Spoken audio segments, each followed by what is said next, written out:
Eder. Mek.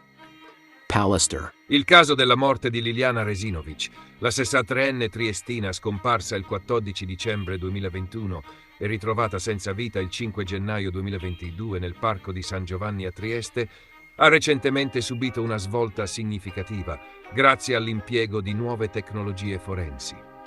Il 19 maggio 2025, il consulente informatico forense Nicola Chemello, già coinvolto nella prima fase delle indagini, inizierà una nuova analisi approfondita sull'iPhone e sul Samsung in uso a Liliana.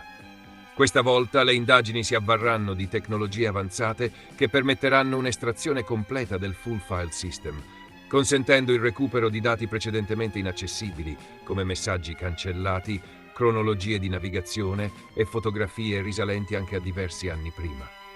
Questa metodologia supera le limitazioni delle precedenti analisi, che si basavano su tecniche di file system o logica avanzata disponibili nel 2022.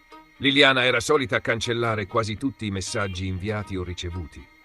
Tuttavia, alcune ricerche effettuate sul suo smartphone, come divorziare senza avvocato e quanto tempo serve per ottenere un divorzio, sono state recuperate. Inoltre, aveva cercato appartamenti a Trieste di piccole dimensioni, tra i 40 e i 60 metri quadrati, suggerendo un possibile desiderio di cambiamento nella sua vita personale.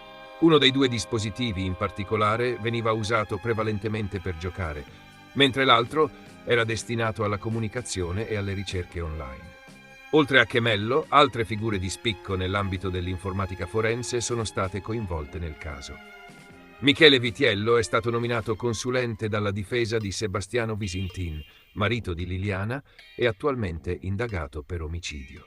Francesco Zorzi rappresenta Sergio Resinovic, fratello della vittima, mentre Paolo Reale, noto per il suo coinvolgimento nel caso di Chiara Poggi, è stato scelto come consulente dalla nipote Veronica Resinovic.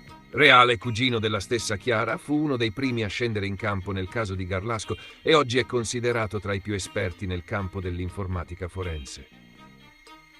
Vitiello ha spiegato che fino ad oggi dai sistemi informatici di quei telefoni sono state fatte delle copie forensi solo con la tecnologia disponibile all'epoca, ovvero con modalità file system o di logica avanzata.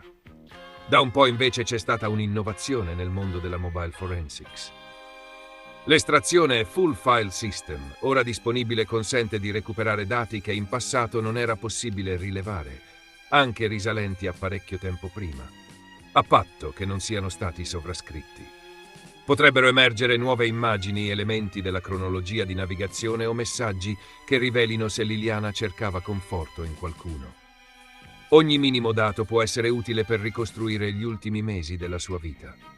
Vitiello ha aggiunto che, sebbene in questo caso operi per la difesa, collabora abitualmente con 57 procure e ritiene fondamentale che si facciano le cose al meglio, con tutti gli strumenti disponibili. Ha anche auspicato che la procura metta a disposizione delle parti la copia forense completa delle memorie analizzate, così che ciascun consulente possa esaminare i dati e contestualizzarli, nella speranza che emergano nuovi elementi su cosa sia realmente accaduto a Liliana. Va inoltre sottolineato che la copia forense della GoPro installata da Visintin sulla sua bicicletta è già stata completata. Secondo Vitiello, per quel tipo di memoria è stato già tecnicamente fatto tutto il possibile. Intanto, la perizia medico-legale condotta dall'antropologa forense Cristina Cattaneo ha escluso in modo netto l'ipotesi del suicidio, suggerendo invece che Liliana sia stata uccisa il giorno stesso della sua scomparsa. Secondo le analisi, il corpo sarebbe rimasto nel luogo del ritrovamento per circa 20 giorni, senza segni di congelamento, e la causa della morte sarebbe una forma di asfissia meccanica esterna.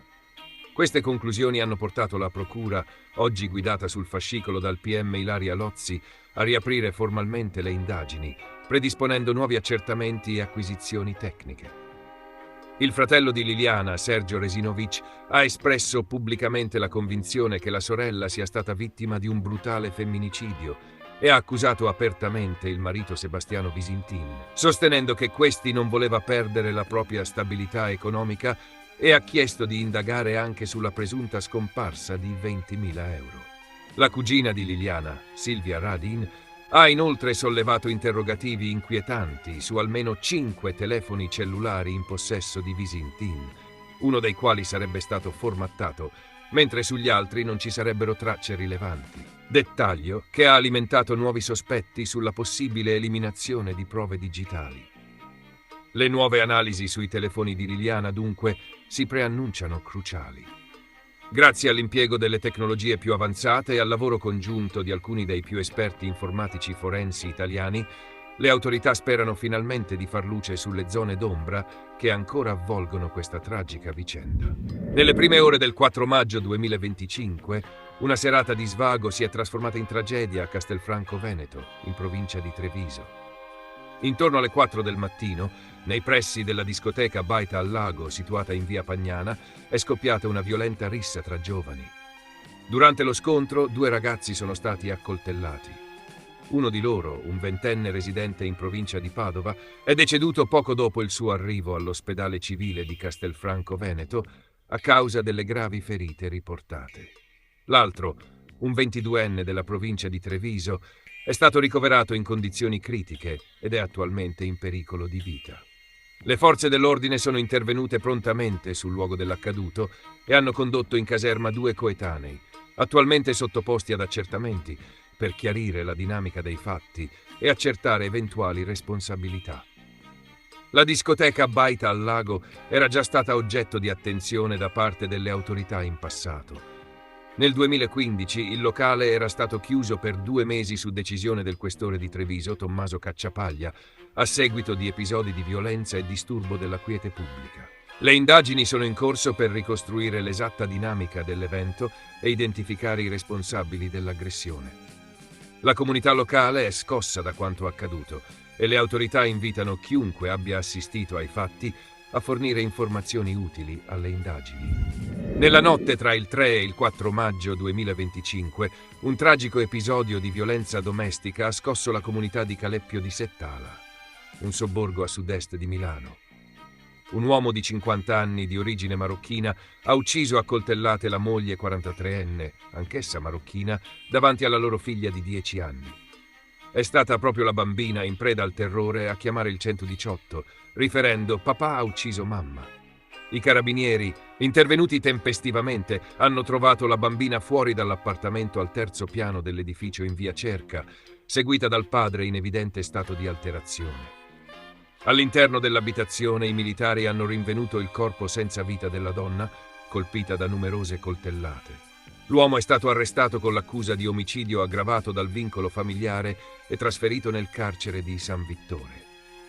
La figlia, illesa ma profondamente scossa, è stata affidata a un parente. Le indagini, condotte dai carabinieri della Compagnia di San Donato Milanese e dal Nucleo Investigativo di Milano, sono in corso per chiarire le circostanze dell'omicidio e verificare l'eventuale presenza di precedenti denunce o episodi di maltrattamenti. Secondo le prime ricostruzioni, il delitto sarebbe avvenuto al culmine di una violenta lite tra i coniugi. Questo ennesimo femminicidio riaccende l'attenzione sulla necessità di interventi efficaci per prevenire e contrastare la violenza domestica, proteggere le vittime e fornire supporto adeguato ai minori coinvolti in simili tragedie. Ehi, non dimenticare di iscriverti a questo canale.